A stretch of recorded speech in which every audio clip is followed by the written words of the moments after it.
Thank you, Bishop. Good afternoon. It's a great pleasure for me to be here to celebrate the scholars. And I would want to take a few minutes to invite a few of them to give their remarks, very briefly, just about what their experience has been, what their expectations are, and what they hope to achieve for themselves, for the group, and also for the country. So we'll start with Samuel Mbogo. Samuel is one of our scholars who's proceeding to Cornell. Samuel, you're welcome to give your remarks. Samuel, he's not yet in the room.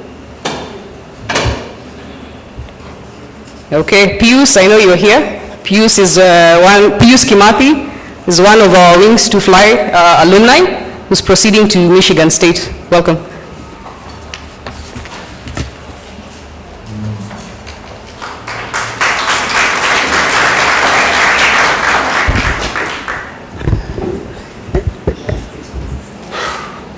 Hello everyone. Yeah, my name is Pius Kimadi Midika, but you can call me Pius. You know, I was surprised when I told a certain Mzungu that my name is Pius, and he was like, P what? I said Pius. I spelled it, and he was like, oh, Pius. So I realized maybe there is a mistake. So my name is Pius Kimadi. I'm heading to Michigan State University to study chemical engineering, which is the next step. And there's this teacher who came and told me there's a program called Wings to Fly, where I applied and got in and proceeded to a school in Dharakanidi called Iku Boys High School. And I remember I was telling the Wings to Fly scholars, Form 4s in April at Alliance Girls, that when I was called at Iku Boys High School, I was like, my marks were for Alliance.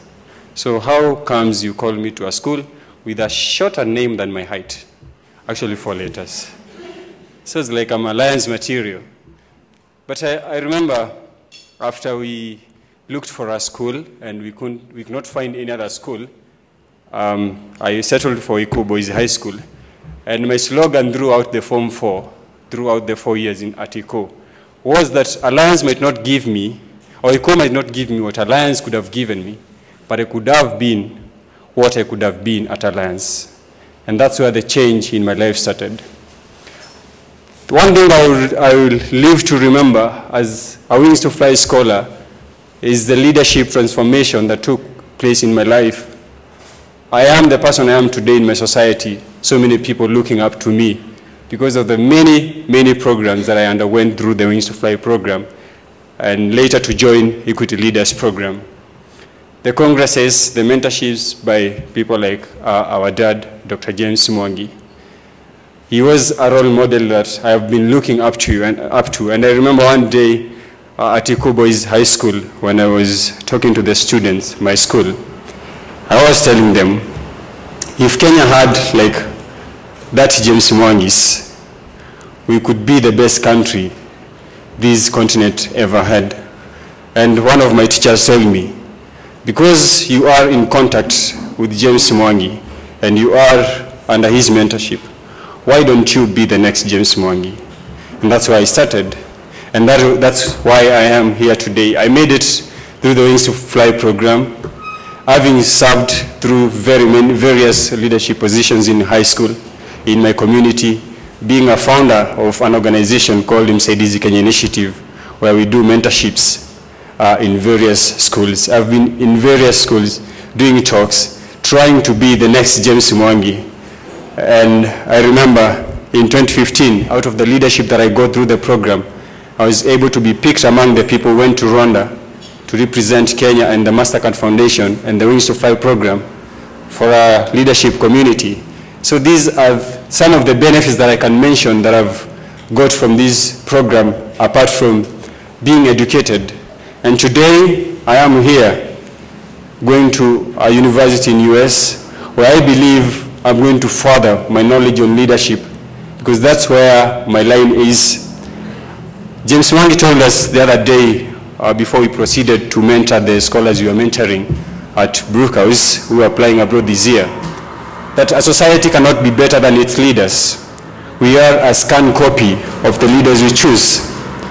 So my question is, if the Equity Leaders Program, we could rise, especially the people who are going abroad, and we bring back the leadership we would want to see in this country, and this country is going to change. Because imagine you are going abroad to a very competitive school, a school that is among the top in the world, and then you come here and you allow yourself to be led by someone who has no vision for this country. So it is our duty, leaders, to go there, do our best. Because my dream is, once I come back here, and the dream that James Mwangi shared with us of having at least 600 students go abroad for scholarships. 600 are so many number, or so many people to transform this country. And I urge you, as a purpose, to be the change in this country. Join me. I want to take this opportunity to thank everyone who has mentored me, Dr. James Mwangi, Dr. Helen Gishoi, my mentors, Peter and Dan. May God bless you. You are the reason that I am where I am today. God bless you.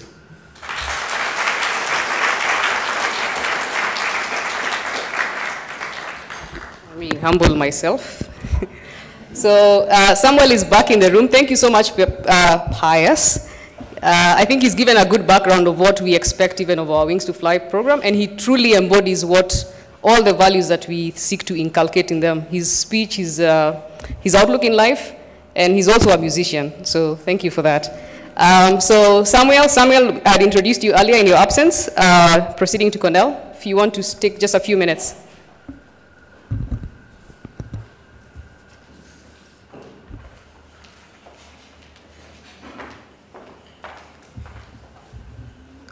My name is Samuel Mbugwa Kinothia, and I will start by acknowledging the presence of Dr. James Mwangi and the Board of Management, and Dr. Helen Gishohi, and Ben, and Daniel Mbea. These are people who have mentored me during my time as an ALP scholar. And I will talk about transformation because I feel that I cannot compare the way I think right now to the way I used to think before I got into the program. From a family where my mother never went to a high school, but she made sure every evening I did my homework. She made sure that at the end of every week, I managed to read a book and tell her about the book and what it said.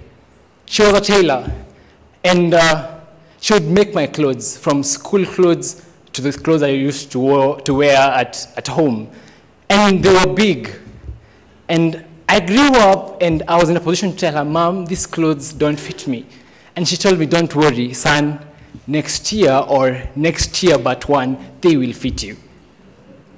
My dad used to work as a casual laborer in construction sites. He would get injured or step on a nail. He would nurse that wound for a day, and the following day he will go to work. And I would go with him for now. You don't know about tomorrow. But 5 years later, I got an A, the best in the district, and I got into the ELP program. 5 years later, I got into this Equity, a family that has taught me how to compete, how to present myself. Under the mentorship of people like James Mwangi, you cannot afford not to learn from the glimpse of his life that he will share every often when he speaks. And I know he says, a country cannot be better than its leaders. A country cannot be better than its value system. And the transformation that I have undergone, that we have undergone as ELP scholars, is amazing. It's incredible. It's breathtaking. And I can say, without no streak of doubt, that this program has changed the lives of so many people, has changed the lives of young boys and young girls who have become gentlemen and ladies who can change the situation around them. I have learned that I should never forget where I come from. from the mentorship that I have done to people who will be applying to schools, the same way people who applied last year mentored me. And I cannot afford not to thank Dr. James Mwangi, not to thank Daniel Mbea, not to thank Peter Ibare, not to thank Helen Gishohi, not to thank the kind of experience that I have gotten. I worked as a relationship officer at Gatundu, where I schooled for my primary school, I went for my high school, and kids at home would see, this is a person we grew up with. This is a person who came from the village. So this is a person who taught himself English. This is a person who has tried in every manner of sorts to be in a place to change the country.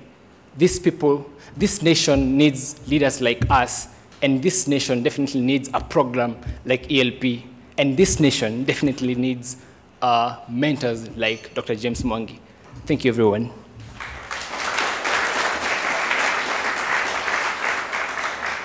Thank you, Samuel. Next, I want to introduce Melissa. Melissa, are you in the room? I know some had gone to apply for their visas. Melissa? All right, thank you. So Melissa believes that the universe conspires to give you whatever you want, if you want it hard enough. So she'll come and share her experience. She went to Moi Girls School in Nairobi, and she's proceeding to University of British Columbia.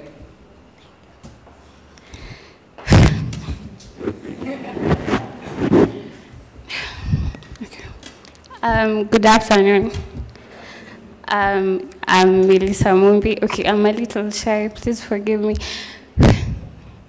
Okay. Great people talking to us, and we see how they have these nice, lavishing lives.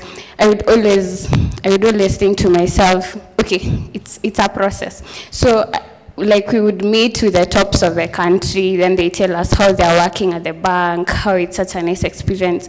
Then I would always tell myself, Melissa, you have to work hard and work at the bank. So every time, like when we were in school and we did exams, and maybe okay, maybe we have exams tomorrow. So when I'm reading for them, I'd like tell myself, Melissa, work hard so that you'd also work at the bank.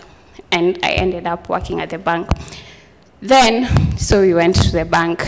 You remember I spoke about the time when we were about to market Equitel.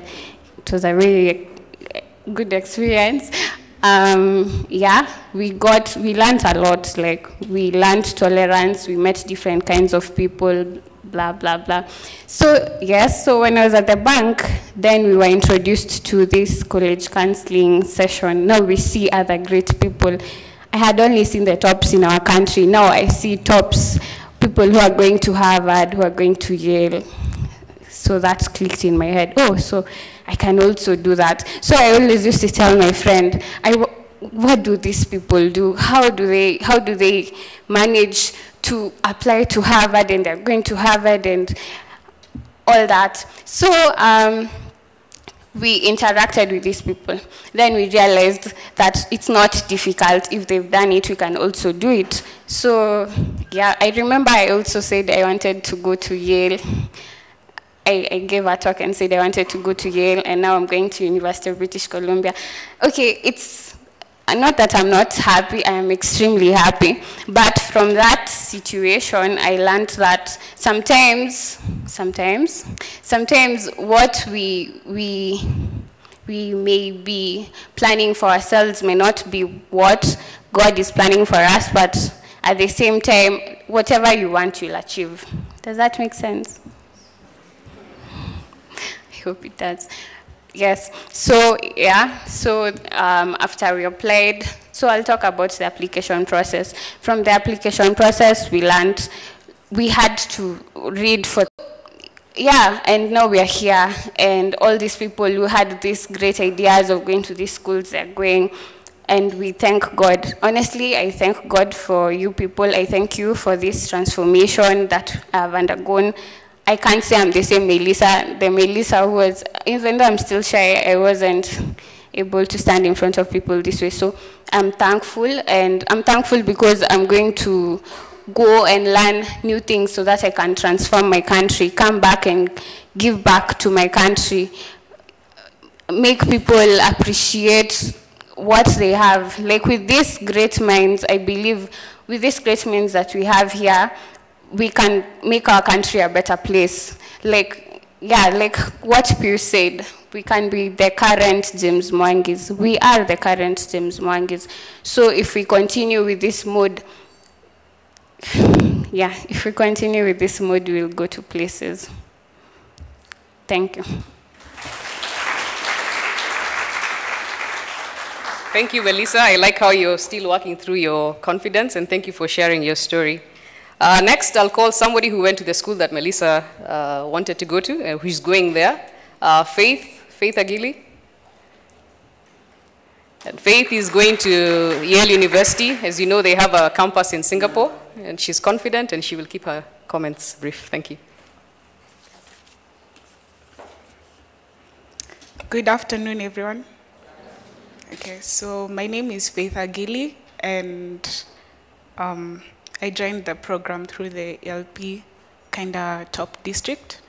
And I'd say, first of all, like when I was in high school, or rather when I finished KCSE, I didn't know about the equity program or like how it works, because pretty much in my school, which was Buruburu Girls, the Wings to Fly scholars were actually very few and not very open about what the program was all about.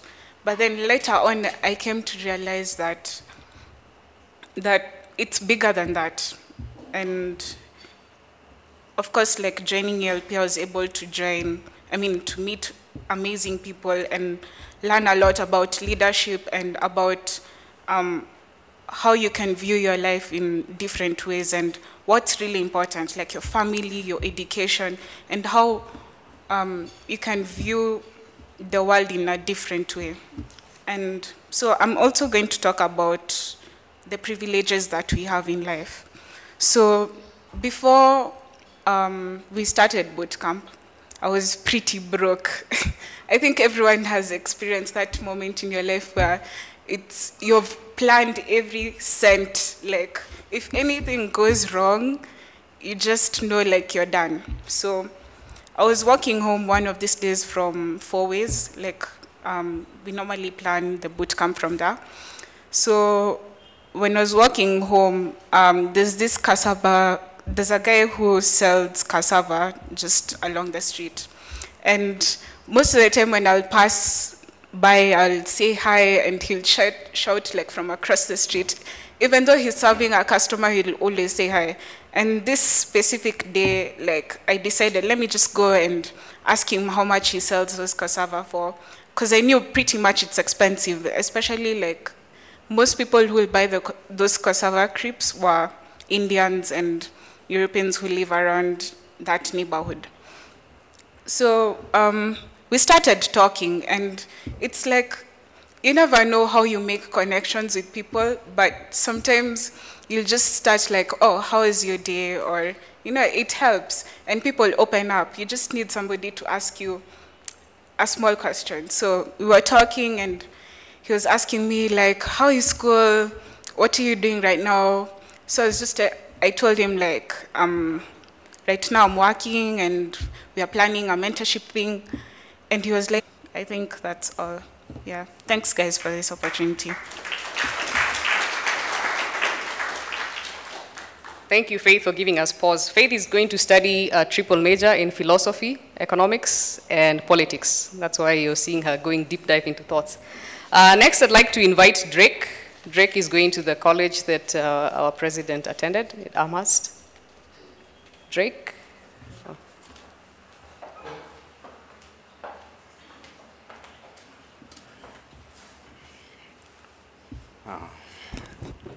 Good afternoon. I'm striving to learn how to talk like the president. So, my name is Drake. Drake Ezekiel Kufuafwa. Now, the Kufuafwa bit is, I was telling, there's this guy called Arthur Koenig, He's an alumni of Amherst College, and I was telling him that my name is Kufuafu, and then he was like, Kuf W.A., Kuf W.A. And then I just told him to call me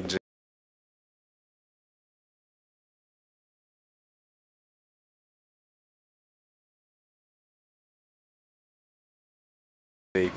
Okay. Me as Drake is because of everything equity. Like, when I was in my primary school, my mother used to tell me that you are my firstborn son, my firstborn child, and you know the apple of my eye thing, and my dad, my mom was like, I want you to grow and grow my family. I want you to be the father of your siblings. You know what that sounds like? It's already an expectation placed on your shoulders at such a young age. And I learned to be an adult when I was still like 9 years old. Okay, I did my KCPE. I got a pretty good mark of 394. It was a really competitive school back there in Western.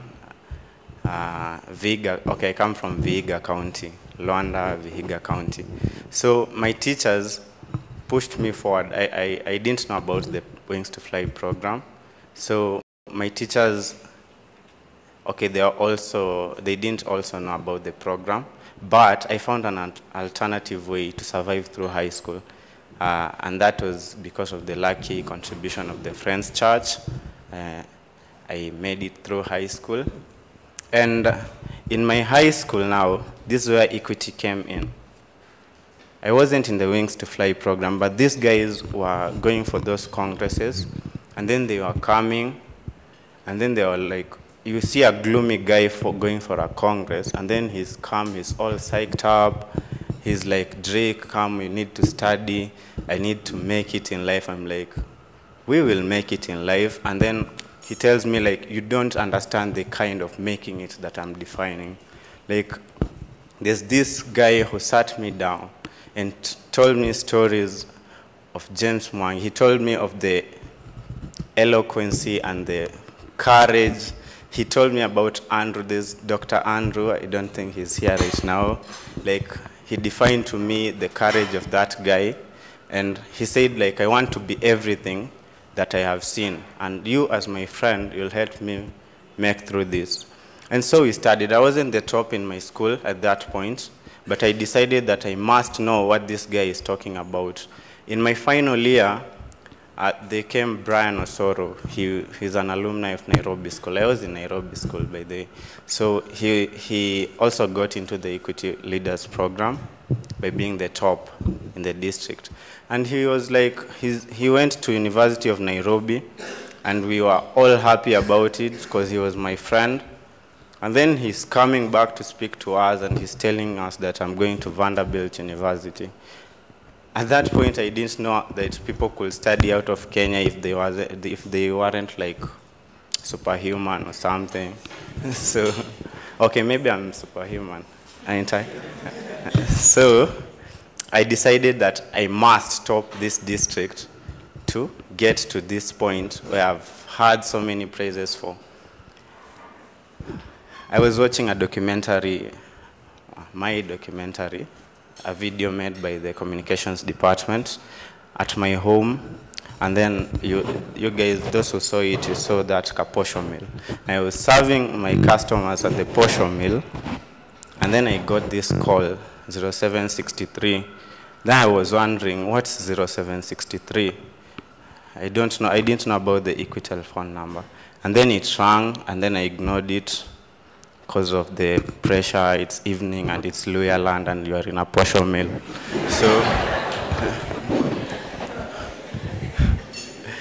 and then the person called again, and he was like, hi, Drake. I'm calling from Equity Bank. You topped your district, Westlands district, and you've been selected to join the Equity Leaders Program. Please visit your nearest branch possible. I closed down the place. Like, I was almost beaten down, but like, I just closed the place. And it was at 5, and I went to the branch. I arrived at 7, the branch is closed.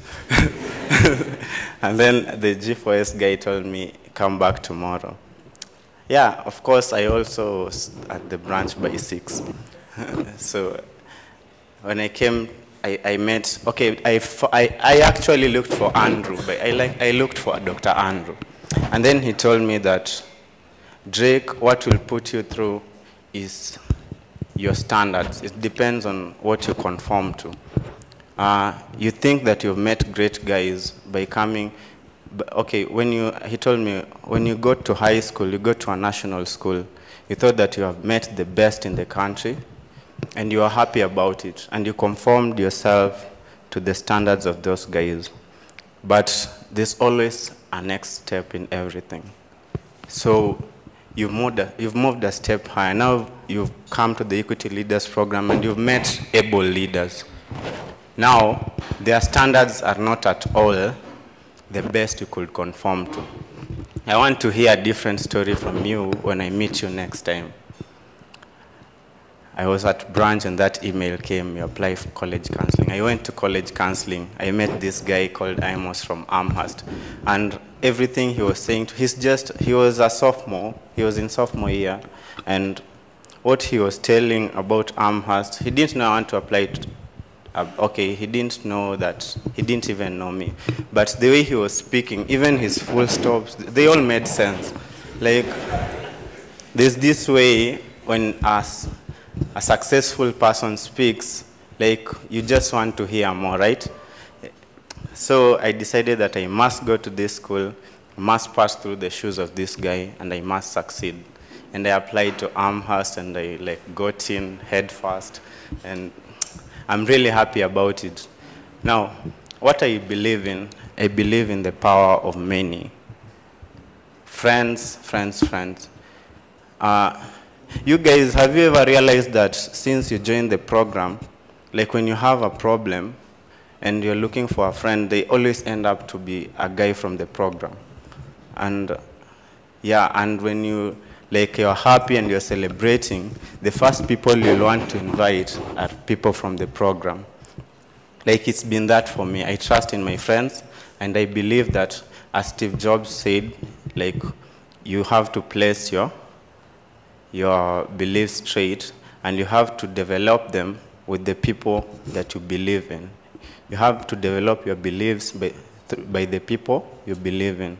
Your friends, family come first.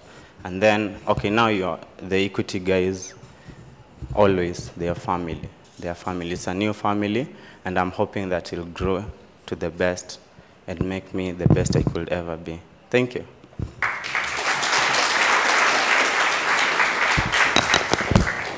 Drake was head of his debate club, so he's dangerous on the mic. But thank you, Drake. Next, I have the privilege of inviting Monica Namu. Monica is one of our exemplary scholars who has supported us in galvanizing the networks that we have among local colleges. Monica is proceeding for a master's degree at British Columbia. So thank you, Monica, and please keep your remarks short. Good afternoon, everybody. Nice to see you today. As Dr. Beda said, my name is Monica Namu.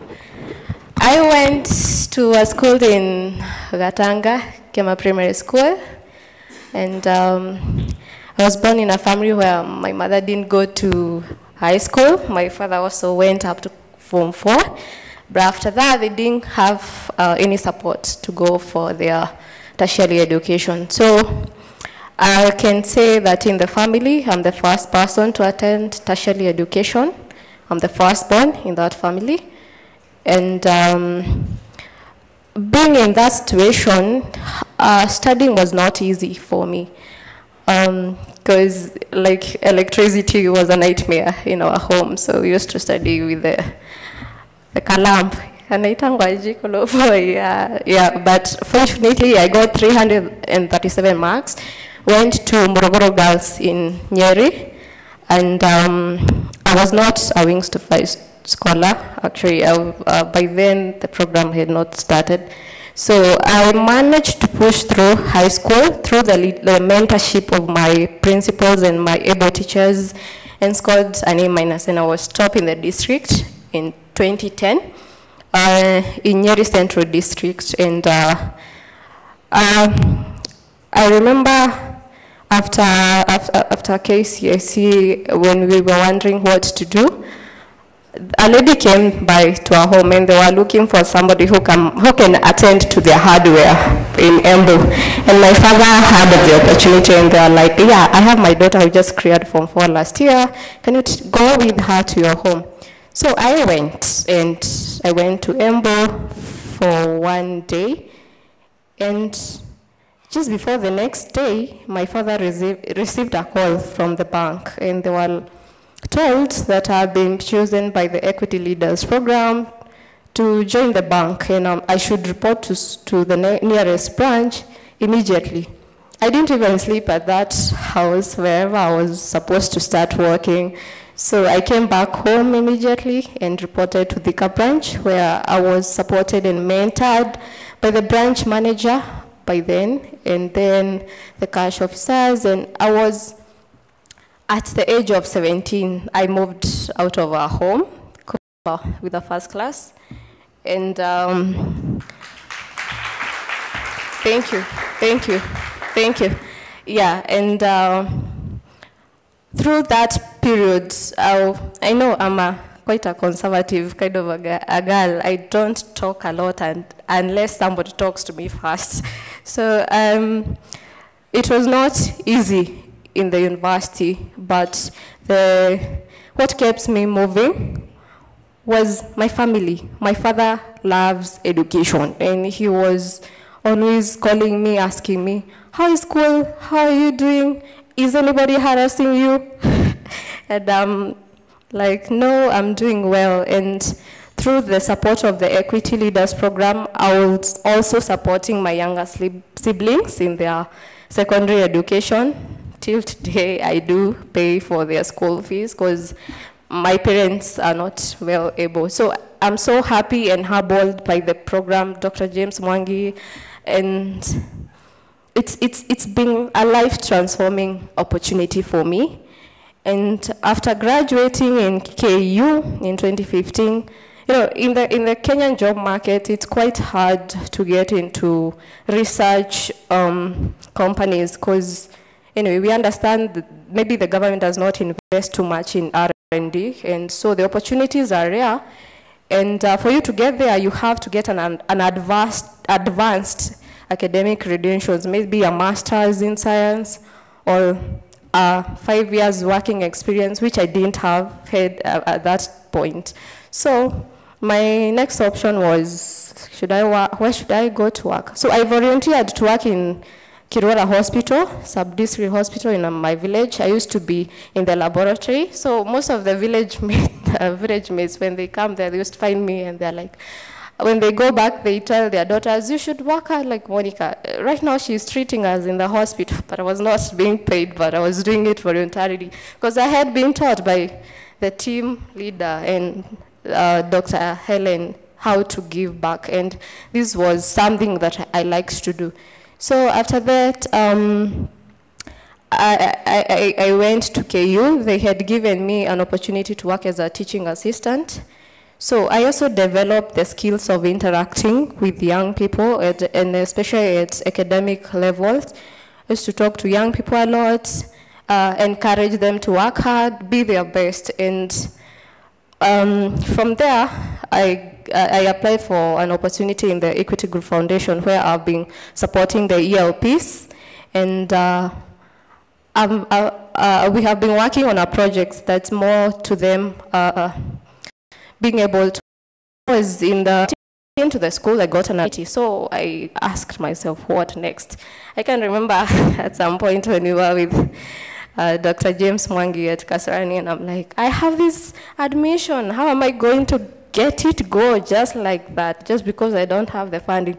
And he's told me, Monica, don't worry, there's always be a tomorrow. There's always be other opportunities. Don't give up. Try other opportunities. And he encouraged me at that point, and I applied to the University of British Columbia.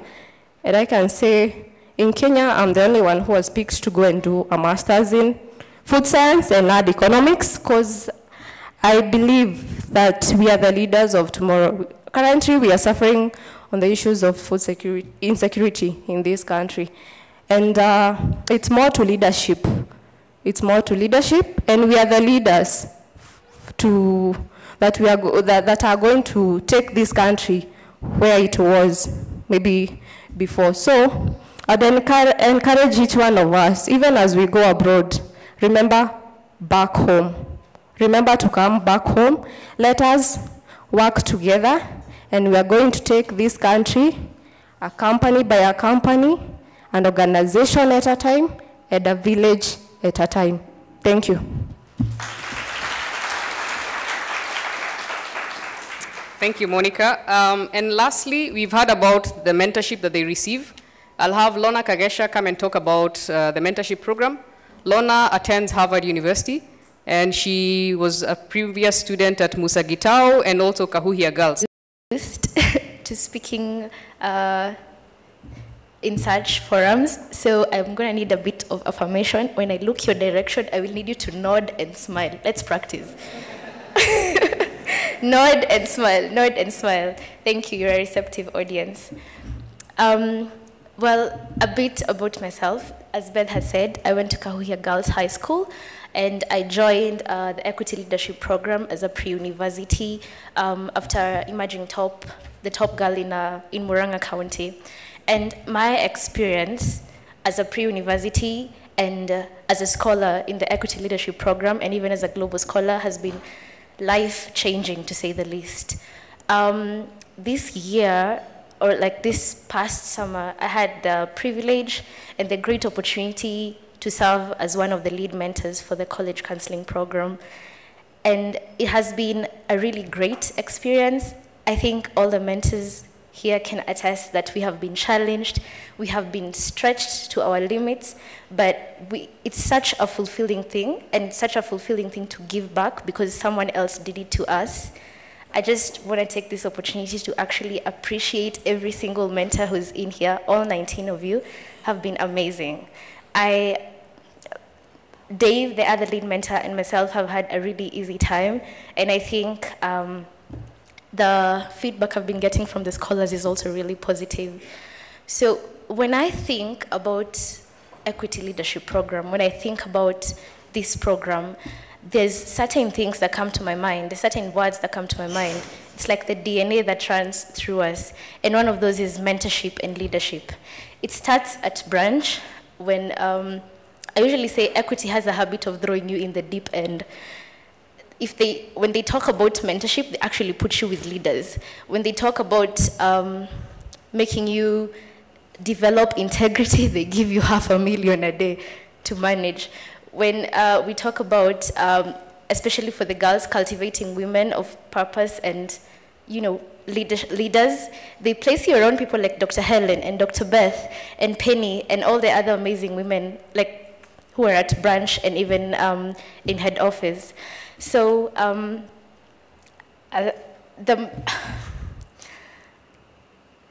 when I was told that I will be one of the lead mentors, it was nerve-wracking, to say the least. I thought of all the responsibility that will be on my shoulders. I thought of managing the group of mentors and then the group of scholars, and I wondered how it was even going to come together in the end. But I feel like it has given me such strength and resilience, lessons that I'm going to take away even as I go back to school. Every time I sit down with the mentors to talk about scholars, to talk about progress, to talk about administration issues, it trains us something new each and every single day. Every time we sit down with a scholar, and the mentors can attest to this, and they have an introduction, they have a good introduction to their common application essay, or their scores have moved up 100 points in the SAT, you feel so accomplished, you feel so good. And I always keep remembering my own days at boot camp, my own days at workshop. I had an amazing mentor who was there for me the whole time. And I think because Equity has also cultivated a culture of giving back in us, you know, as Pius was saying, we get something and then we give it back. And I feel like if that is a value that we will all learn to embody as a country, we will move forward in such great leaps and bounds. I will talk a little bit about the personal mentorship that I've received, because I feel like my story is very, it's going to be very similar to most of yours. So before once I left for Harvard, I did a year at Harvard, and it wasn't the easiest year.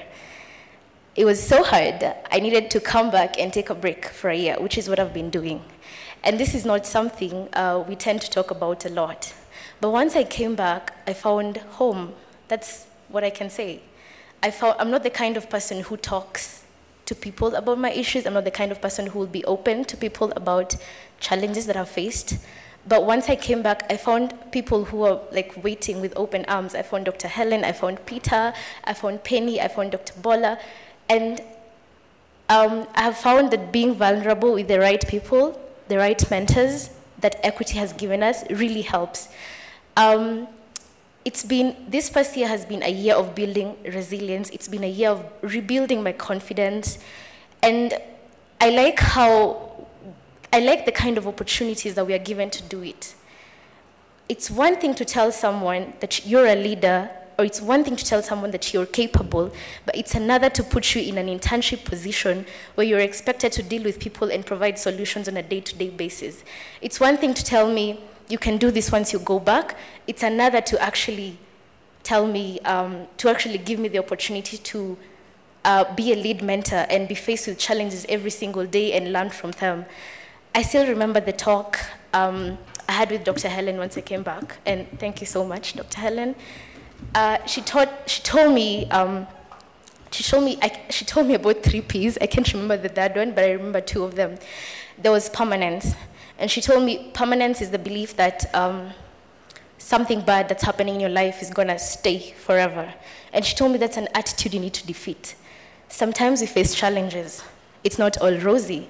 But you see, you have to avoid that feeling of permanence. She taught me about pervasiveness, the belief that when one thing is going wrong in your life, you kind of want to, what am I trying to do? You kind of want to transpose it onto like your entire life. And sometimes it's just that one thing that you need to fix for everything else to fall into place. And I feel like I have been a work in progress since that talk. I have been interacting with amazing women at EGF this last year, and I cannot quantify what it means to me. It cannot quantify the experience, the exposure that we have been given as Equity Leadership Scholars. And it will show.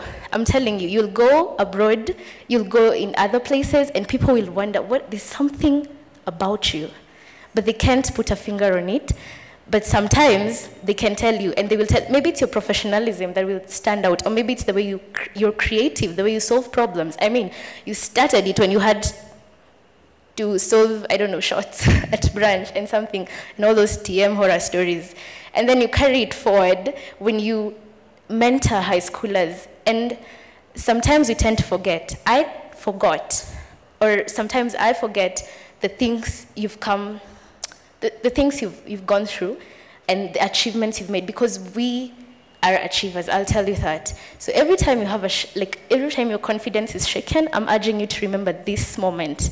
I'm urging you to remember the lives you've changed, those who've mentored behind you, those, your peers that you have interacted with. The other thing, apart from mentorship, that I really associate with Equity Leadership Program is like our friendship and our connections. I think all of us can say here that our phone books are 3/4 equity, right? Yeah? Yeah. And right from when you joined at induction, the people you bond with, and I think it's because we are put in such places of responsibility, such pressure places, and it molds you. It's like going through fire and you come out on the other side a stronger person. Do not lose these friendships. They are important. These are the people you cry on. These are the people you call when you get your admission letters at 1 a.m. in the morning. You're like, yes, I got in. These are the people who keep pushing you. These are the people who understand. Like, you don't need to tell them, oh, I worked at this place. It was like, they just get you. You know, this is farm, hashtag farm. So I really appreciate the kind of platform that Dr. James, Dr. Helen, and the board members have given us through the ELP program. I will end by quoting a few stanzas from one of my favorite poems. It's called "Oh, the Places We'll Go." Do you know it, by Dr. Seuss? Yes, it's an amazing poem, and you guys should just like go online and download it or something. I had tried to cram it, but then again, I said I'm a work in progress. Somehow between Brookhouse and here, it just evaporated, so I'm just gonna read from my phone. I'm so sorry. Oh, the places you'll go, and this is for transitioners, it's for those who've already gone and come back. I think it applies to everyone at any point in your life. Congratulations, today is your day. You're off to great places, you're off and away. You have brains in your head, you have feet in your shoes. You can steer yourself any direction you choose.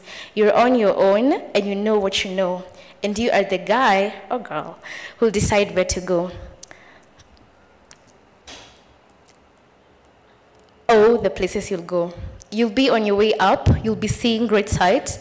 You'll join the high flyers who soar to high heights. You won't lag behind because you'll have the speed. Believe that, by the way. You'll pass the bang-ups and hang-ups go in. How much can you lose? How much can you win? There is fun to be done. There are points to be scored. There are games to be won. And the magical things you can do with that ball will make you the winningest winner of all. Fame. You'll be famous as famous can be, with the whole wide world watching you win on TV. Except when you don't, because sometimes they won't. I'm afraid that sometimes you'll play lonely games too. Games you can't win, because you'll play against you. Oh, the places you go. All alone. Whether you like it or not, alone will be something you'll be quite a lot. And when you're alone, there's a very good chance you'll meet things that scare you right out of your pants. There are some down the road between hither and yon that can scare you so much you might not want to go on. And will you succeed? Yes, you will succeed.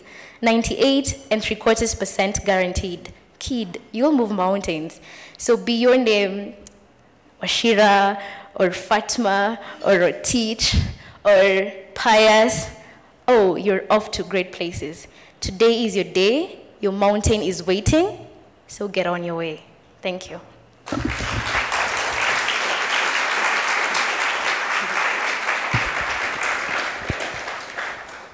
Thank you, Lorna. And I'm glad that you came up and had the courage to share your story. Because one of the things that we try to do with this group is to spend a few days in a transition camp, being very candid about their experiences abroad and what to expect. So it's not going to be easy, but we feel that we have prepared you enough. So thank you again, Lorna. And now, without further ado, I'd like to invite Dr. James Mwangi to give his remarks.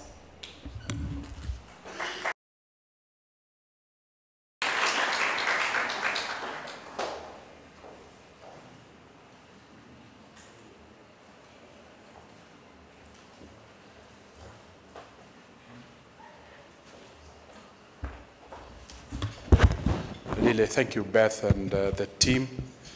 What an inspiration from our own children.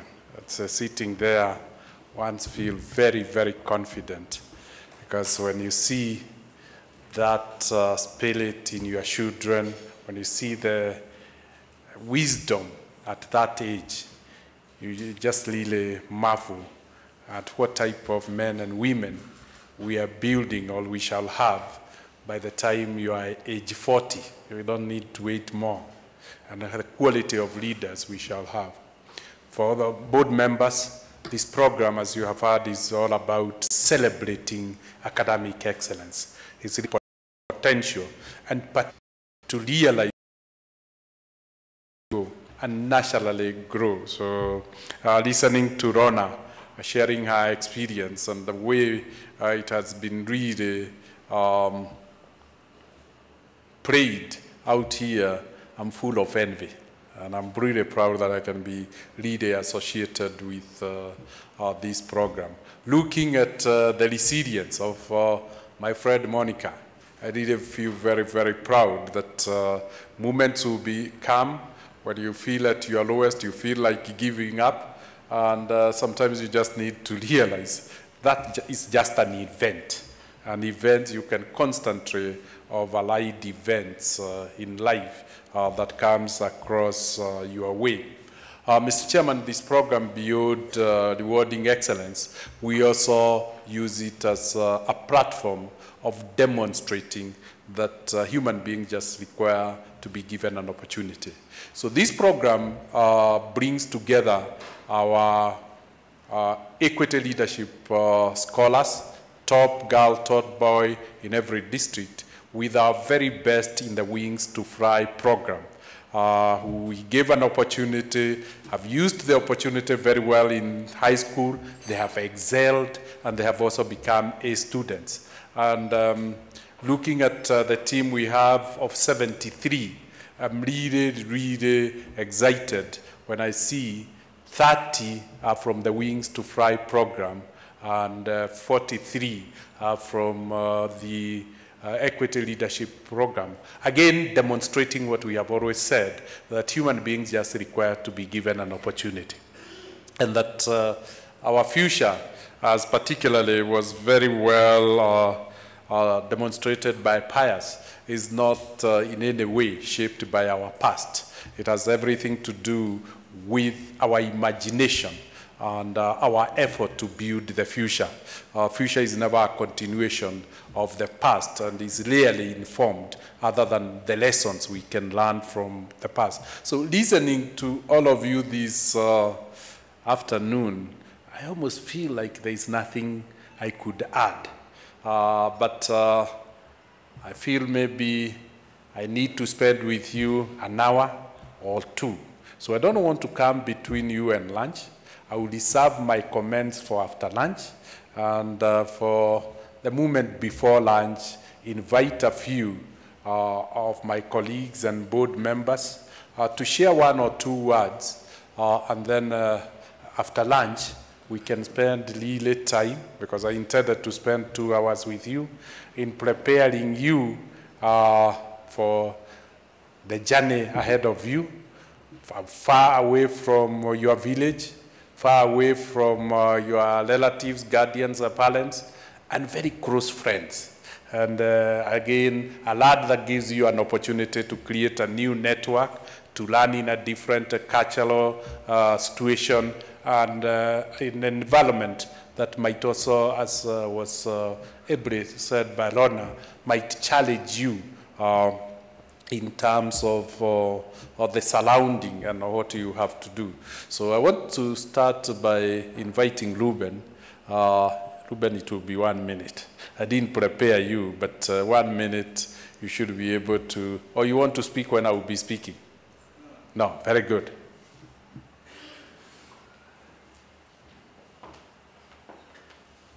Good afternoon, everyone. Chairman and Board of Directors and the scholars. I appreciate the fact that I can be given this opportunity to say one word. Now, there isn't much I've not said to you guys, and I just want to remind you one thing, that as we have always spoken, what makes you succeed is your character. So uphold your character and go out there and excel, and come back as you've been challenged by fellow scholars. God bless you. Ruben is a group chief human resource director, and it truly is trying to build the future leadership on the platform of a great organization. Thank you, Ruben. Batesha, I can see You at the very back, thank you for giving these young scholars an opportunity to leverage and use the platform, maybe also equally, not more than 5 words. I'll pretend I heard 5 sentences. Good afternoon. Just a brief background and a couple of pieces of advice, if it helps at all. Kenyan, studied in the UK, worked in the UK, worked in Botswana, worked in Singapore. When you move to a new country, it's going to be hard. You're going to leave home, you're going to leave familiar faces, familiar routines and all of that. Don't get disheartened. Never lose your self-confidence. It's very easy for your self-confidence to be dented, thinking you're coming from a third world country, all these other countries are more superior to you. There's nothing like that. Believe in yourself, that's very important. And finally, as you go through your academic journey and you go through your careers, do what's best for you and end up in a place which holds a lot of progress, wherever that is in the world. And I would argue that 5 to 10 years down the line, there is no better place in the world than Africa and Kenya in particular to be in. So bear that in mind as you continue your journey. Thank you. Thank you, James. So as you can see, you can go out there, you can go to Britain, you can go to Botswana, you can go to Singapore, as Batesh has been, but as you can see, when you look at him, you see a Kenyan. Slightly lighter, but yes. You see a Kenyan. So essentially, it is really essential that as you go out there, you are not going to change your nationalness of who you are. You are going to acquire knowledge, exposure, and network of friends while you remain preferably a Kenyan. And eventually, with all the learning, you can come back. Philip, maybe you can come. You can see a German in a German who has lived in Kenya and other parts of the world for a long time. 6 lines. Okay, thank you very much, James. I really appreciated all the speeches which were given earlier. But there's one speech which I found particularly interesting. It was the girl who spoke about getting admission at the University of Cape Town and then ending up in the University of British Columbia. I think, you know, everybody in life faces setbacks. And sometimes you aim for something that is here, but you will not necessarily end up here. Maybe you end up here somewhere. You don't know exactly where you end up. Because in life, many things are also random. So, you know, keep an open mind. Don't be afraid or discouraged when you face setbacks. Just be confident in yourself. Keep an open mind, but at the same time, like Bartesh said, be sure that you don't get distracted. So keep a very strong focus and be confident that wherever you end up, if it's here or here or here, it will be for the best for you. That's all I wanted to say. Thank you. As you can see, what we are really setting you out there to do is to have what one would call a transformational exposure in terms of knowledge acquisition, in terms of orientation, in terms of knowledge acquisition and exposure. If you look at Philip here, I met Philip when he was working in DRC Congo. But when you look at Philip, you don't see DRC. You see the Philip who came from Germany. When he goes back home to Germany, his parents, German parents of some German Swiss parents, yes, see the child they brought up. And as a German, the nation is very proud. Why we are really emphasizing this is the temptation to go and think we have sent you to go and change your personality and cultural orientation. Sometimes going overboard. Really, what he has come to do is to make his contribution to Africa. It's not to be changed by Africa, but he can learn what really Africa does and be able to really execute. Thank you, Philip, for always being there. Gerard, You have really been pressurizing these. I understand you give them $1 million shillings every day to tempt them. Is there anything you want to say as you say goodbye and farewell to them as they fly out? Thank you very much. Good afternoon. I think mine is to encourage you as you go out there, go and explore the opportunities, because there are a lot of opportunities. You have given yourself a golden opportunity to go and make use of that opportunity. I think the issue of character, the issue of values will be very, very critical. As you pursue your academic excellence, this world requires somebody who is an upright and somebody who is value-driven. Go and compete. The world has become flat, and I'm sure you'll be meeting with all nationalities. But with your dream and with your consistency, you'll be able to come out very victorious. So I want to wish you once again success as you pursue your career excellence. So thank you very much, and may God bless you. Thank you. I'd like Lile to take this opportunity for the mentorship. Gerald and your team of branch managers have given our scholars when they were in the bank really the values you inculcated, the work ethics that you really pushed, and that has really prepared them for what awaits them. And I truly believe that's also why they were successful in applying for these scholarships. Mele, it's your turn to wish the young scholars well as they travel, and maybe all of them are the age of your children, and maybe speak a little bit to your children. A mother's talk. Thank you. Good afternoon. First of all, may I say a big congratulations to all of you. I think you've traveled a long journey, just listening to the few sample stories this afternoon. And we also thank God because He has been with you and He has brought you this far. But I think as Lorna has reminded you, you have a long way to go. She said, oh, the place is what? We go. So I think for you, it's just trying to figure out what is that place that you want to go to or to get to. What is your destination? Individually, this is a decision you have to really come up, whether you're going to Amherst like our friend Drake or Pius or whoever. Just decide, what do you want? I have what we call the Genius Code. And the Genius Code is trying to figure out what you need to do or what you do not need to do to become what we call world class. Because remember, we are sending you out there to become what? World class citizens, world class leaders, world class everything. You really have to come to become world class. I think for us as Equity, that is what is going to make us so happy that our objective has been achieved. And the investment that has been made has been really worth the investment that has been made. A lot of people, as you told us, have sacrificed a lot of time in mentorship, the foundation, mentors.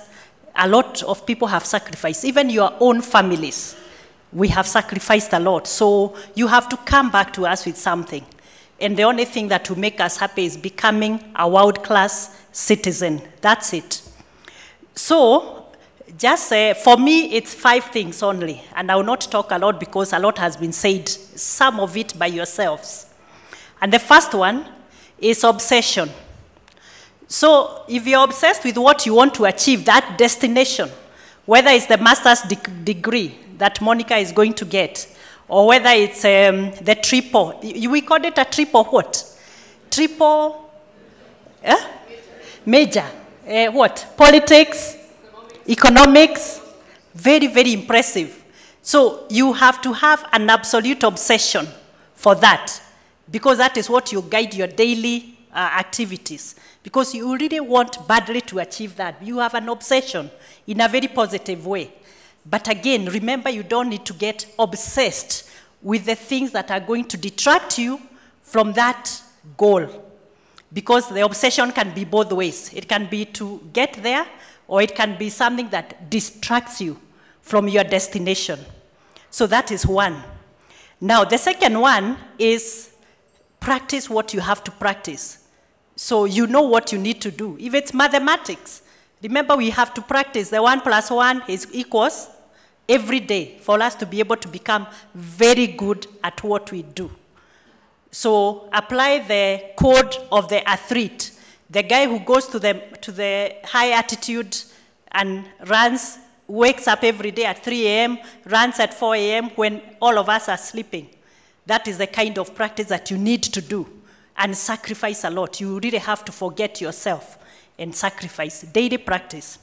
The third one is resources that you have to apply to be able to get there.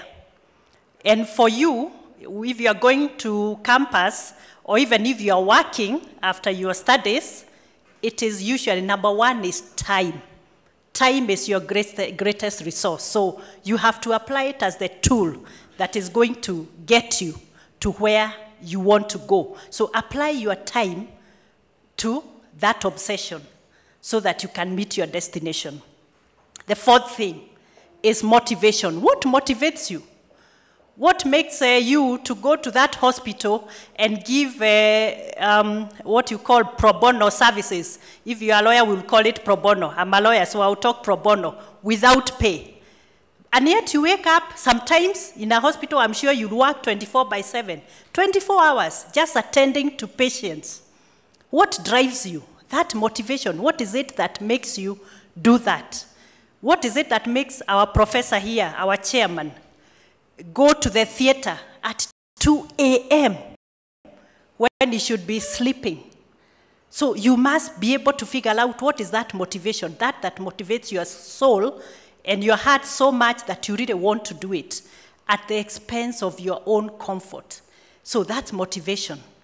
Now, the last one, because we don't have time, is I think Lorna captured this video, your goal, or getting to your destination.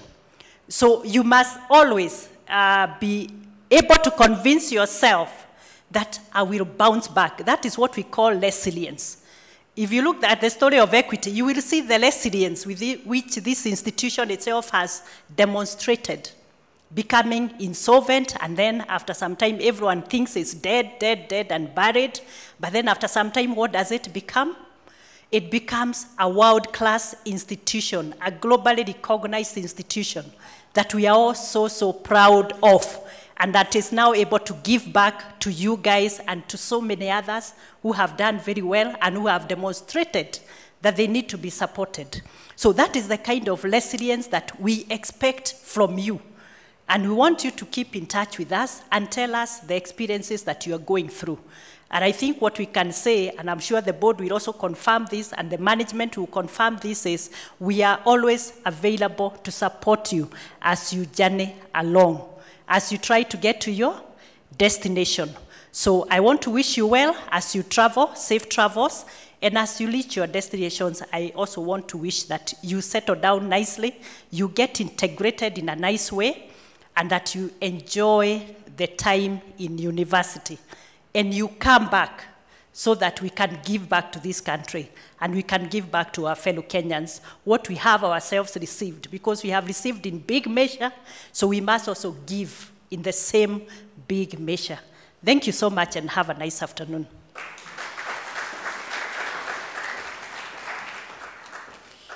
Thank you very much, Millie. Chairman of the board of the group, Chairman of the board of Kenya, and our director at the group, Helen. Before you are 73 scholars who are set to leave the country on diverse days within the next 1 month.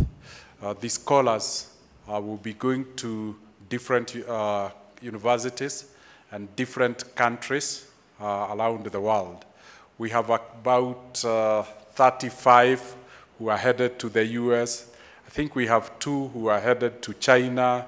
We We have 2 headed to Singapore. We have 2 headed to UK. We have 1 headed to France, Spain, South Africa, about 12, and on and on and on. The total package in terms of scholarships that has been granted to these 73 scholars is worth 2.1 billion Kenya shillings for a period of 4 years. It's comprehensive scholarships that allows them to do their 4 years comfortably without strain. Theirs is to really achieve their aspiration and the dream that they set for. It's comprehensive, includes the air tickets and the rest. As a bank, in appreciation of what they are set out to do, we normally give them a token of appreciation for pocket money or for a small home party to say goodbye to the family and the village, because we would really like them to be celebrated by family. And so we'll be handing over to those who will be traveling out of the continent a check of 200,000 each. And for those who are within the continent, a check of 100,000, totaling 13,400,000. For 13,400,000. We want to give them today so that we can release them. So after words of advice, we'll also kindly ask you to support us in giving out those checks to. Without much ado, I know, Helen, you spent 3 hours with the scholars, but maybe Mary left out something a mother should say to a daughter and a son leaving the country for a journey of 4 years to go and bring knowledge. Helen?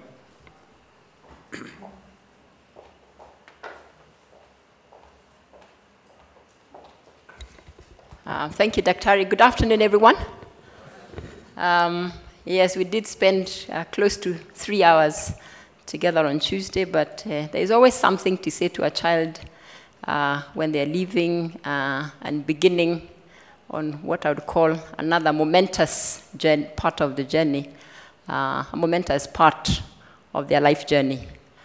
But I will not make it too long, because I think we talked about many of the things that we've gone through this morning and afternoon.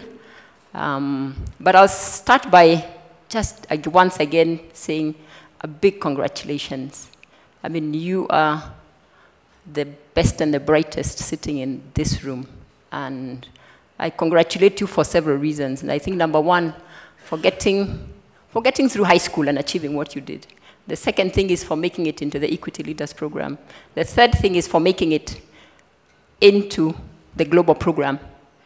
And what I always remind young people, my children, is that with every big step that you take and that you realize, it's always nice to celebrate, because that is what grows your confidence. It's what allows you to stop and remember what is good about you.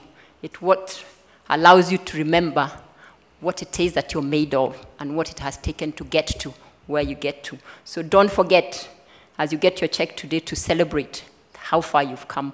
As you get on that plane, celebrate that you're actually getting on that, perhaps the first flight.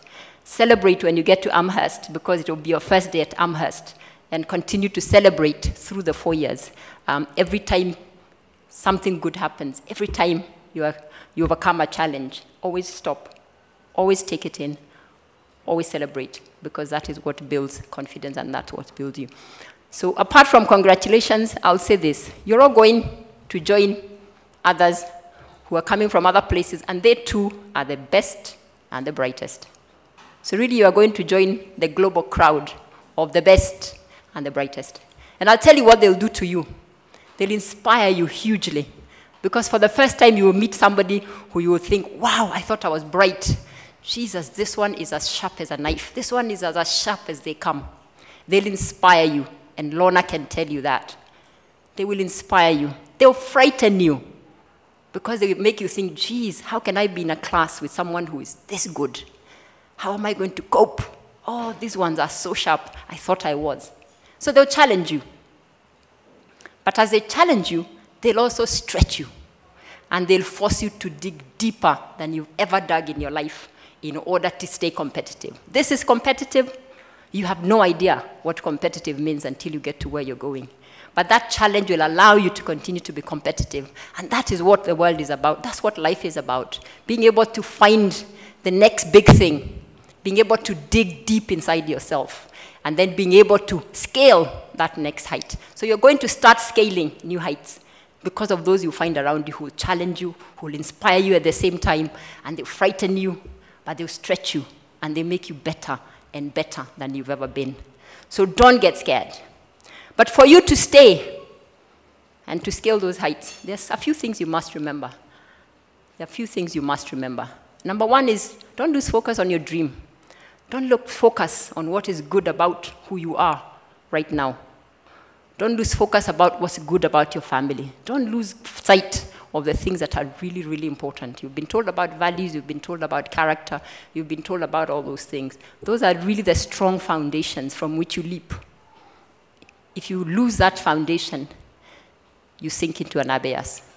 And so I remind you, as you get inspired, as you get challenged, don't forget your foundations.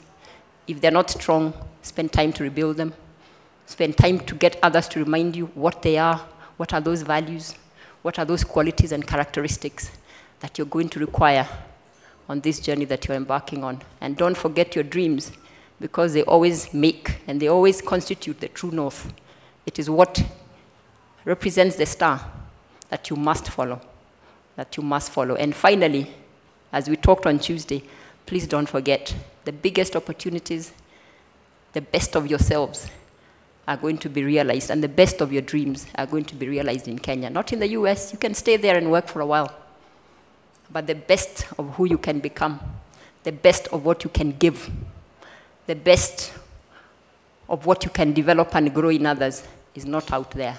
It's back home, where you can become Dr. James Mwangi, where you can become Mr. Monga, where you can become Dr. Mudhure, where you can become Mary Wamai. All these people who are sitting here could have stayed away.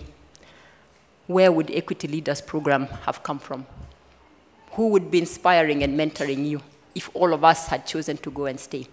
It behoves you to come and be the next generation of those who will inspire, those who will lead, those who will shape, those who will mentor, and those who will take Kenya to where it has to go and where it must go in the coming 10 to 20 years, because we haven't even begun the amazing journey of Kenya, and you are the guys that are going to do it. Thank you. Godspeed. Enjoy. Eat excellence. Eat education with a big spoon. Eat culture with a big spoon. Eat social with a big spoon. But understand the limits. There are some things you're not allowed to eat with big spoons. There are some things you must not even have a spoon with which to eat. You must make sure that the vices that you will find in those places, and they're very pervasive for young people, don't get a spoon. Don't even get a fork where they can drip through. Don't consume any of it, because with it will perish your dreams, will perish the things that you hold dear. So go and eat everything else, all the good in life with a big spoon, and with academics with a good spoon. But I think you know, and we talked about what you must avoid, because we want you here as bright and as wonderful as you've gone, but we want the brighter you to come back, the better you to come back, the greater you to come back after your 4 years. God bless you all. Thank you very much, Dr. Helen Geshohi. I'm sure you went into the full details with Dr. Geshohi over a period of 3 hours. Allow me now to invite the chairman of Equity Bank Kenya, Professor Macharia. He has a reputation, Brad of Kenya's best ENT medical doctor, and a friend of ours. He has children slightly older than you, and so Professor Macharia, these are your daughters and sons. Kindly to talk to them before they fly out. Thank you, James. Wow. You know, when you're in a room full of A's and their brains are highly active, you can feel the sparks yeah, crossing the room. It's a very high voltage room. And sometimes human vulnerabilities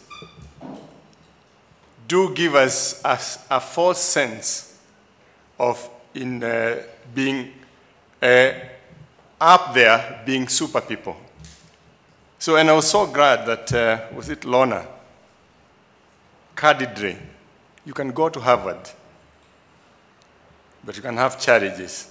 And a lot of you are going to have challenges. And that is why Equity Bank has organized a boot camp for you. If there were no challenges, you would just get your tickets and you go to wherever you're going. But everybody realizes, as you go to university, you're going to meet a lot of challenges. They have been mentioned. They'll be cultural. They'll be at a personal level. There'll be even economic challenges. Even though you have scholarships, there'll be academic challenges.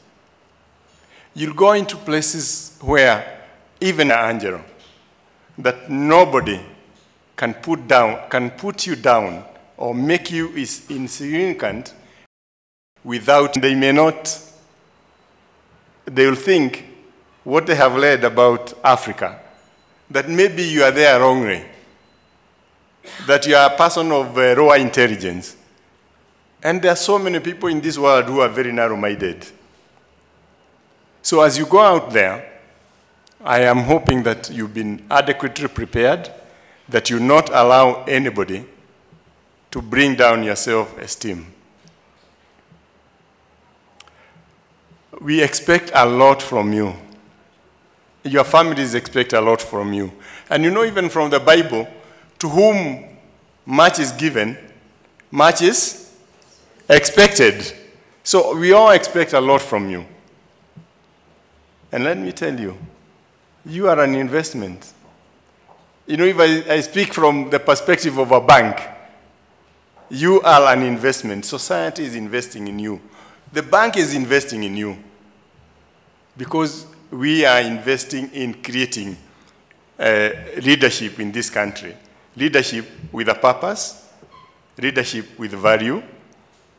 The reason why the bank goes to this extent of trying to get scholarships for you to go to high school,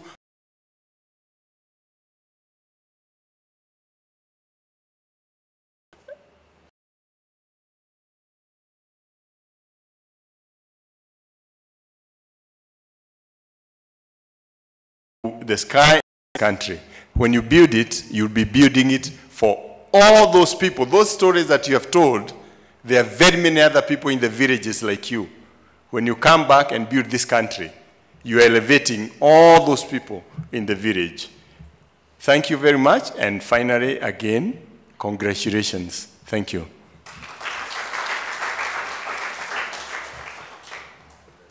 Thank you very much, Professor Macharia. And now we have the singular honor of hearing the group chair of the bank, who would happen to be a grandpa to most of you. So we have heard from parents. Let's hear the wise words of our grandfather, Dr. Peter Wong.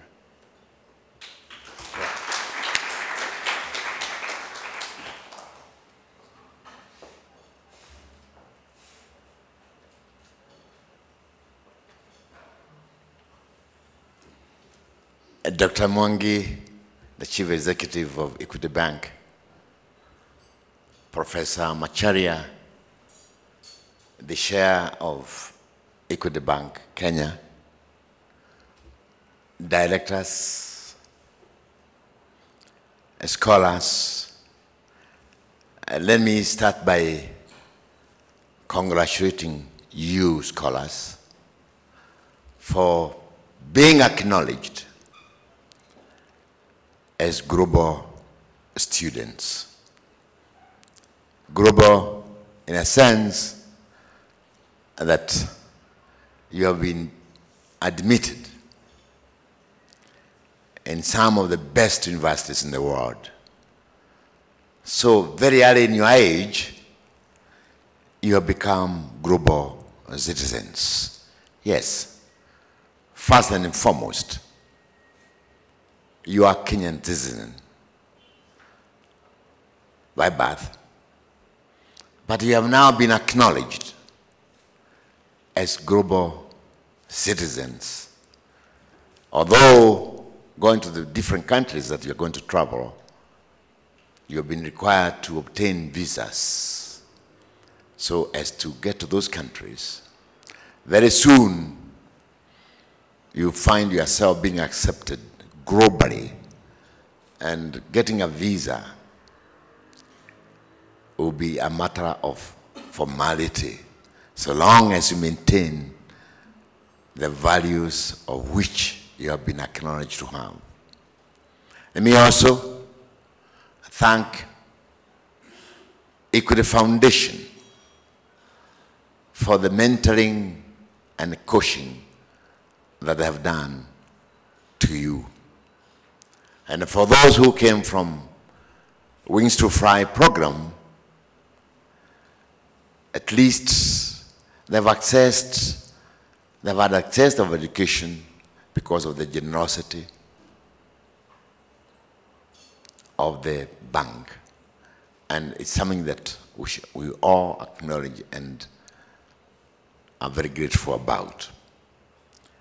Looking at you, you've come from not very well-to-do families. And borrowing from the story that we are told by Kimathi,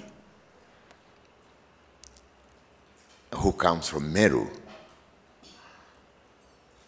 you are coming from less privileged structure of our society. But that's no longer the case for you now, because that was probably the beginning. It has no relevance to the future. The investment that is being put into you is to convert you into agents of change to the world, and also in particular to Kenya. You are being now trained as readers and agents of change, and also agents of formation, of transformation of the entire world. You are going to be exposed to the modern world in whichever university that you're going to go. As you have been told by the previous speakers, you'll be faced with global challenges, academic challenges, because yes, you are certainly the best of the best that we have in Kenya. But as you are now going to the universities, global universities, you find even probably more challenging as students, and therefore you've got to keep pace and prove that Kenyans is probably the only country in the world that can produce the best. Why do I say so? In 1962, so many years ago, some of your parents may not have been born, we had a group of Kenyans who, through the generosity of some Americans, they had what you call scholarships through sponsorship. And we have one Kenyan who traveled to one of those universities, and he happened to have been the father of Obama. Certainly he was a very bright Kenyan. That's why he was also able to to come to have Obama, who is the first Kenyan president in the United States. Don't you accept that? He did say so when he came here, that though he's American, he has Kenyan blood. It's a similar program that you people are going through, given scholarships, through your own efforts, and being supported by Equity Bank. I acknowledge the sacrifices of your guardians and parents to have brought. When you go there, you are just going there for education and exposure. You still remain the Kimathi from Igembe. You still remain that young man, that young lady from Kenya. You don't change your cultural background. You don't start aping others. We have a Swahili saying, which says, asiyenamirani, asiyenamirani. So we still have got to maintain our culture. Even the way we are going to dress. Let's not go and apply chemicals so that we can become of different colors than we are today. Our color is the best, and is admired by even those who think we are black. The world now accepts and that there are better opportunities in Africa. There are better opportunities in this continent. Therefore, we are preparing you to come and transform in the modern way of doing things from the developed world. You'll probably discover that we are better than them, both academically and otherwise. So don't start suffering from inferiority complex. If you are not able to score the A in your cut, in the first cut that you do, take courage and dig deep into your library and other reading materials. And you come to discover that within no time, you'll be the most outstanding student in your faculty. I see most of you getting Chancellor's Prize at the end of your course or in between your course, because you've already been acknowledged as very intelligent and very bright young people. I see you as gold and silver that Kenya has. And what you are going to go through is a way of refinement so that it can be the mentor and the valuable gold and the valuable silver that we have in our country. What I request you to do, because too many, you have been talked to very well, is to be yourself, to remain yourself. And don't allow yourself to be intimidated. Don't allow yourself to be intimidated so in a manner that you can lose your confidence. Be yourself. Be that bright young man and that bright young lady that we have always known you to be. And the decisions that you are going to make every day are the ones that are going to be the sum total of what you come back here as, and your success in that as you undergo your studies. So congratulations once again. Pray for you. Don't keep on remembering that my parents, most likely they are undergoing this and the other problem, and therefore out of my scholarships, whatever money is that you're going to be given, you start sending it back home. Because there could be problems. So also the adapt that culture of saving, because it can be very difficult.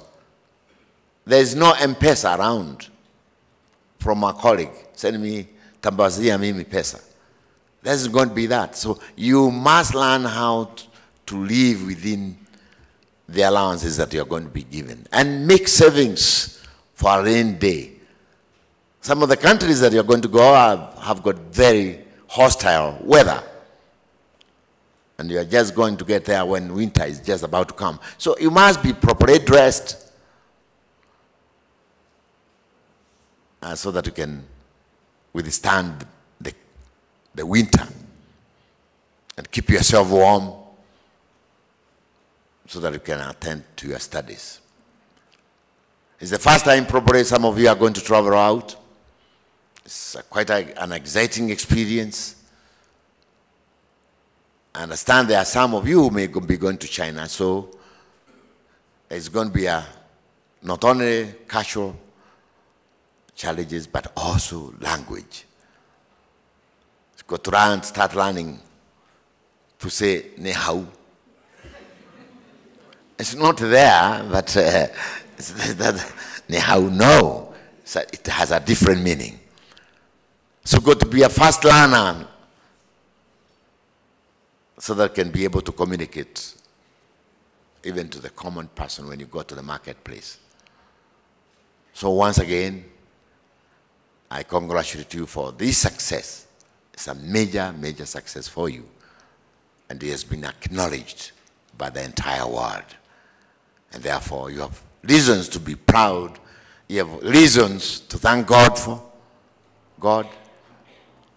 And as you go home with the money that James had just talked about, it's good to call for thanksgiving amongst your relatives, your friends,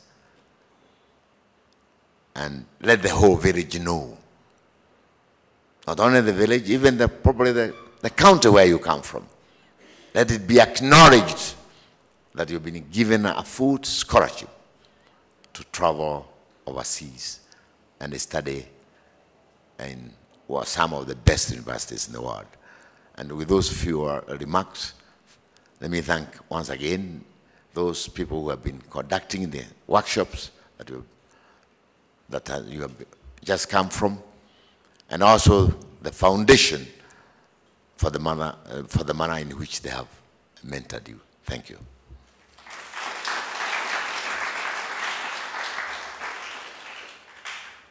Thank you very much, Chairman. We will retain the Chairman here so that he can give the first 5 checks. And then Professor Sharia, the Chairman of the bank, will give the next 5. Then the rest, after lunch, that we have talked, we'll do the deal. So we start with Materi, Mandarin, and Zhao, who is headed to Columbia University in the United States.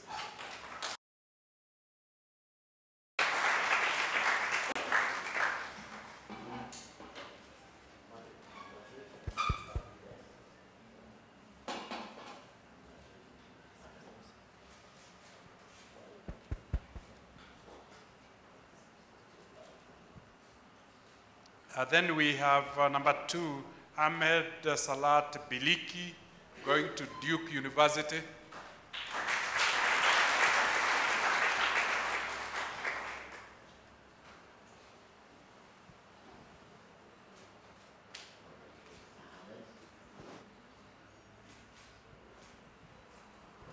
Next is Millicent Auma, going to Brian Mawe College.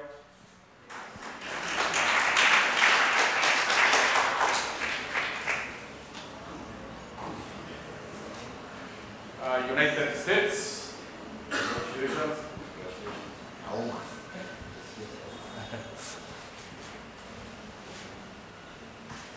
Then we have Faith Ajili going to Yale University, Singapore.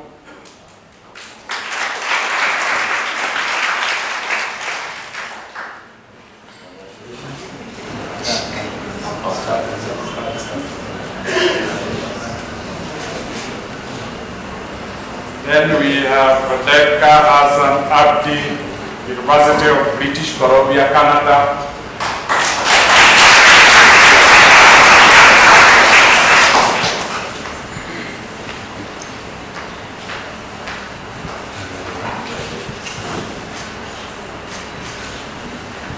Then we have Ivy Tilok going to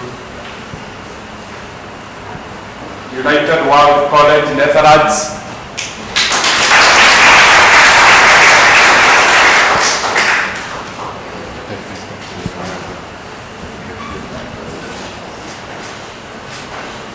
Then we have Zipola Gaku going to Sciences Po in France.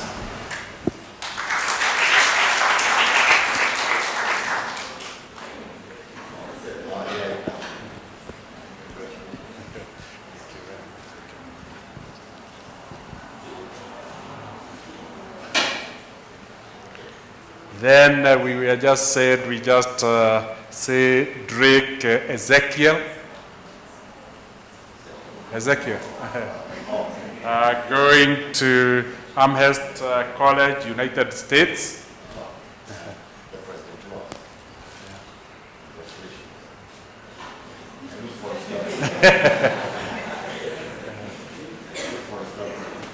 Then we have Andrew Otieno Adala going to University of Pennsylvania, US.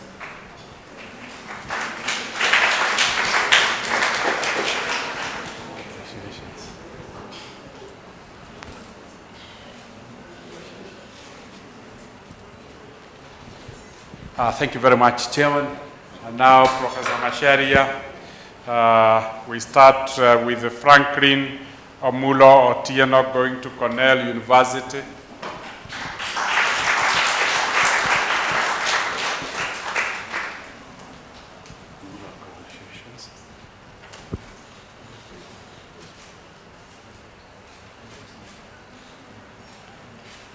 Samuel Bugwa, who talked to us earlier, going to Cornell University, US. Bugwa.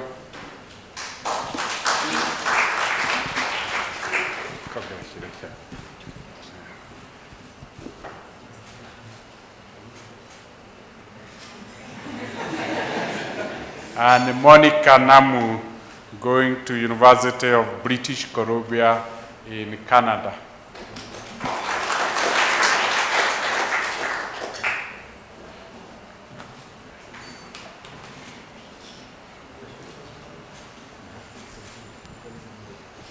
You know, interesting, we had a very interesting conversation with Monica. I tried to persuade Monica to go and study and come and become the next chief executive of Equity Bank. And Monica said, no, we must solve the food situation in Kenya. I want to go and focus and solve the food crisis in our country. That is the focus. That's really, so as a reward, we are hoping you'll be having a Thanksgiving. Yeah, absolutely. If you let Alex know in good time, I wish to attend your Thanksgiving event at home. Thank you very much. So, thank you very much. I think let's be kind to those who are waiting on us. Let's quickly take a plate of food, get down, eat. I will have 2 hours with you, so so that we can leave the rest. And we will interact a lot with management, so I want to invite the management that when we are sitting, please don't sit together, drop in the tables where the scholars are, so the conversation of farewell can continue. Before we take our fruits, let me ask Bishop Kariuki to come and pray for food, journey masses, and God's favor to our scholars. Bishop. Thank you, James. Let us pray.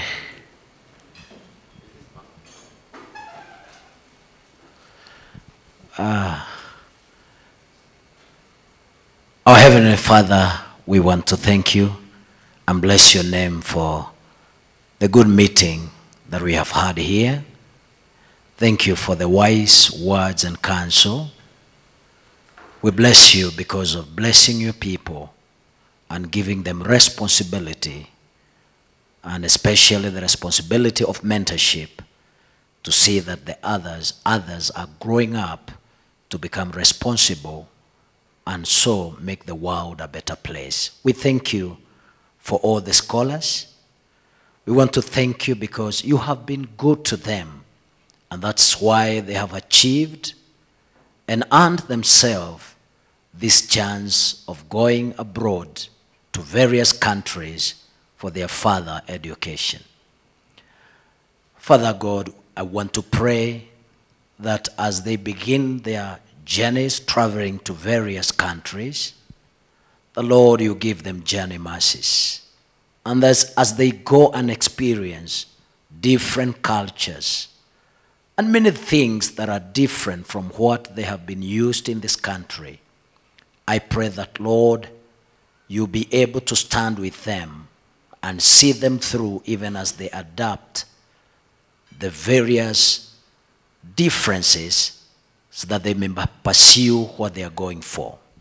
And Lord, now, with all the wisdom that they have received, I commit them to you and placing them in your protective and loving care.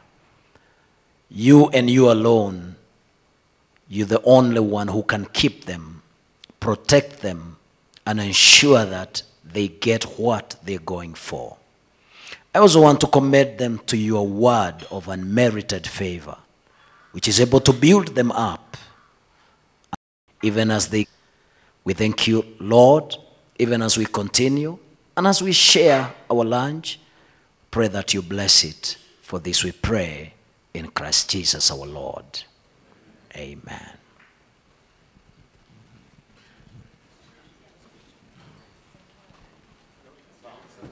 Thank you, Bishop. And lunch will now be served.